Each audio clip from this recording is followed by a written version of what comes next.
After a 14-year hiatus, Joe Musashi has returned to slice through enemies and our expectations alike.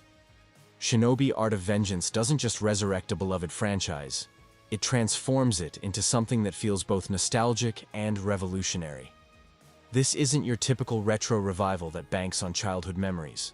Instead, LizardCube has crafted a modern masterpiece that honors the series' brutal legacy, while introducing mechanics that make every combat encounter feel like choreographed violence.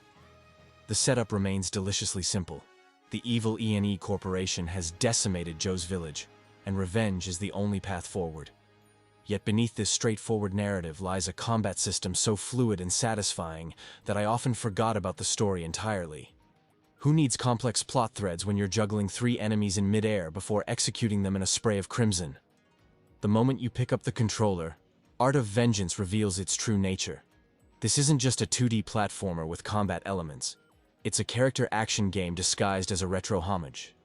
Joe moves with predatory grace, chaining combos that flow seamlessly from ground attacks to aerial juggles to devastating executions. The kunai system deserves special mention here.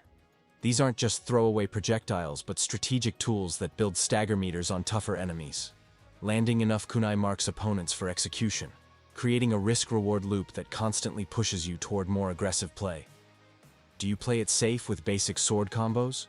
Or do you dive into enemy clusters, marking multiple targets for a spectacular chain execution? The special ability system adds layers of tactical depth that kept me experimenting throughout the campaign.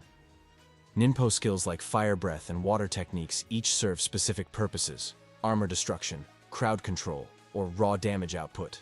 The catch? They're situational. That bomb ninpo that crushes heavy enemies? Useless against unarmored foes. This forces you to adapt your loadout based on enemy types, turning each encounter into a puzzle of optimal destruction. Ninjutsu abilities charge through taking damage, creating moments of spectacular screen-clearing carnage when you need them most. These aren't get-out-of-jail-free cards, but strategic trump cards that reward patience and timing. The amulet system provides additional customization without overwhelming complexity.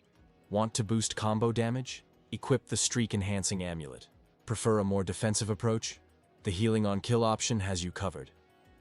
These choices feel meaningful rather than mandatory, letting you tailor Joe's abilities to match your preferred combat style. Art of Vengeance stands as one of 2025's most gorgeous games, and that's not hyperbole. LizardCube's hand-drawn art style transforms every frame into something approaching visual poetry. The pseudo-2D perspective creates depth and fluidity that makes traditional sprite-based games look static by comparison. Each environment tells its own visual story. The neon-soaked streets of Neo City pulse with cyberpunk energy, while the desert levels shimmer with heat distortion that you can almost feel. The attention to detail borders on obsessive, puddle reflections, background animations, and particle effects that make every slash feel weighty and impactful. Enemy animations deserve particular praise. Each opponent type moves with distinct personality, from the lumbering heavy troopers to the agile ninja assassins. When you execute a perfectly timed combo, the visual feedback is so satisfying that success becomes addictive. The level design borrows Metroidvania elements without falling into that genre's common pitfalls. Yes, you'll return to earlier stages with new abilities to access previously blocked areas. But fast travel between checkpoints eliminates the tedious retreading that plagues many interconnected world designs. Each stage offers multiple paths and hidden challenges that reward exploration without punishing linear progression. The optional elite encounters provide brutal arena battles for players seeking maximum challenge, while the main path remains accessible to those prioritizing story progression.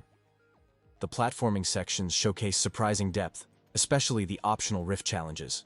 These demand pixel-perfect precision and showcase Joe's full movement toolkit.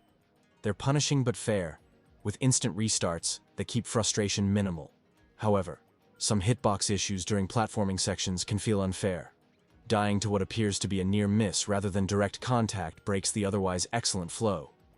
These moments are relatively rare but noticeable enough to disrupt the otherwise stellar pacing. Shinobi Art of Vengeance succeeds where many franchise revivals fail, by understanding what made the originals special, while fearlessly modernizing everything else. The combat system offers genuine depth, without sacrificing accessibility. The visual presentation sets new standards for hand-drawn game art.